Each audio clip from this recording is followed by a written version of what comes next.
The Mexican people, they're very giving, and they're like way nice. Um, for the most part, like we couldn't get them to listen to anything spiritual about the church or anything that we had to say, but they'd always be like, "Hey, have a taco, come have some food or something." They'd always invite us in for dinner and stuff, even if they didn't know us.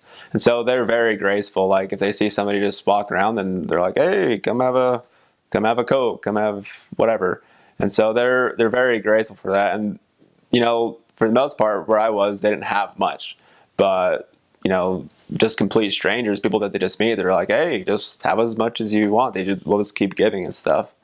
Um, but I'd say don't don't come out and say like, Mexican food is disgusting or something. Like courtesy is one of the most important things for them, and that you actually enjoy what you're having. Because I remember there's actually this one member in my second area that she used to cook for missionaries all the time. She loved doing it, but there was one of them that was very rude about it. And he was just like, "Oh, I don't like Mexican food and stuff," and he hardly ate anything that they gave him. And that comes off as really rude to them. If you don't have at least like two plates of something, then there's something wrong. Then they get offended by that. I don't know why, but they want to see that you actually enjoy the food they give you, even if you don't enjoy it, that you're grateful for it. Um, it's a hard thing to avoid Coke because they love having a Coke. Like you could say, yeah, they'll ask like, "Hey, what do you want to drink?" Like, "Oh, just have a cup of water." They come over to the Coke. I was like, okay, whatever. Just go with it. That's something that I learned is I did the same thing. I was like, "Hey, elder, this is," and he's like, "No, just don't worry about it. Just take it." So I guess those are some common etiquette things that you should keep in mind about Mexican food and stuff. Well, my dad, like I said, he's a convert. He was Catholic. That's what most of the Hispanic culture is. It's a big thing for them, and but the thing is as well is like they know that's like a heritage thing. Like they always said like I'm Catholic. I'm Catholic. It's what I've been my entire life. Before anything else is said, that's what they say. Um, and and honestly, like for the most part, like not they don't go to church a lot. Like there's a common thing where they usually go for Easter or go for Christmas, but it just seemed like more of a heritage thing. Like it's because my dad or my parents were in it, so my grandparents, so I'm in it. That's what I am. It's never going to change. That's just how it is. Um, and so it's hard to break down the barrier and help them see why it's important to listen to something else when this is the the religion of like their ancestors and stuff. They're very social and stuff, and so just showing them that you're real and that you're not just there to like sell a product or something, and you're willing to accept their grace is by like having dinner with them or whatever those things they invite you to do and stuff. Getting on that level with them, then they'll start to wonder. It's like, so why are you guys really here? Like, what's this all about? And then they start talking, they start asking you, and then you slowly start to get in and help them understand like what there is that they're actually missing. And I think that's the best way to help them understand why there's something besides usually Catholicism.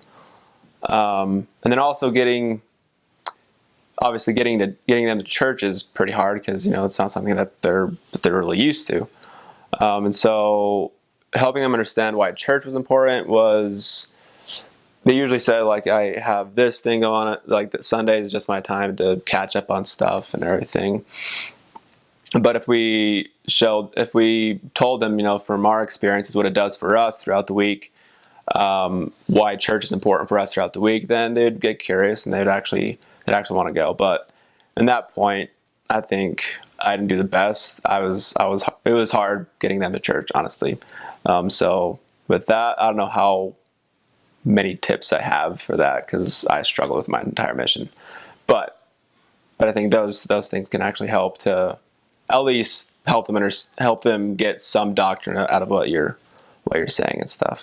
Both my parents speak Spanish, but they didn't teach me anything, and I honestly didn't want to. Like, I had this dumb childish thought of like, we're in America, let's speak English, whatever.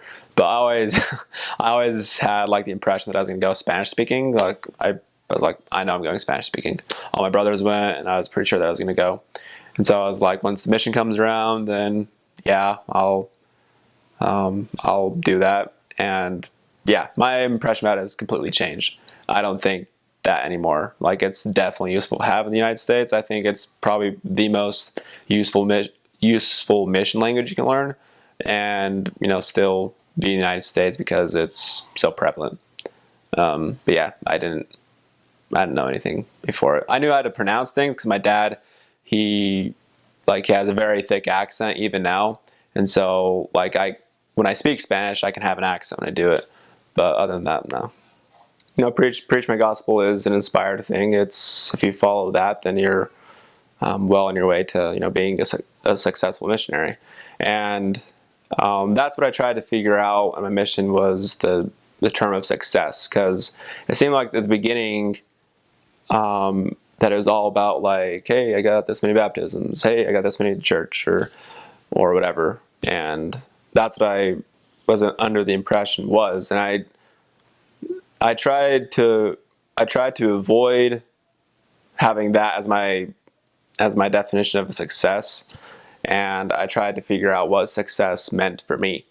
And I wasn't like the most baptizing one, or didn't get the most people to church or anything, but what I sought to do was to with the people that I was teaching, to help them to be a lasting member, not just be like, hey, it seems right or something, but actually have that commitment for themselves without us being there or without any help, but it's for them. And for me, if they stayed active and if they knew why they had to stay on it, then that was a success for me. Not if like 20 people were baptized at the same time, but if they were actually converted and were actually lasting, if it was actually a lasting thing for them, then that was what success was for me. And about getting people to progress, I think daily contact is never a bad thing. Well, I mean, obviously it can be overwhelming and stuff, but as long as you're either dropping by, saying hey, or sending them a text or things like that, those little reminders, I guess depending on the person, can definitely help them to progress. But I found that if I was on both sides of it. Like, sometimes I wouldn't contact somebody for a long time and they wouldn't go anywhere, I mean, for obvious reasons. Sometimes if I had a lot of contact, maybe it would come off as pushy, and then they'd kind of back off and stuff.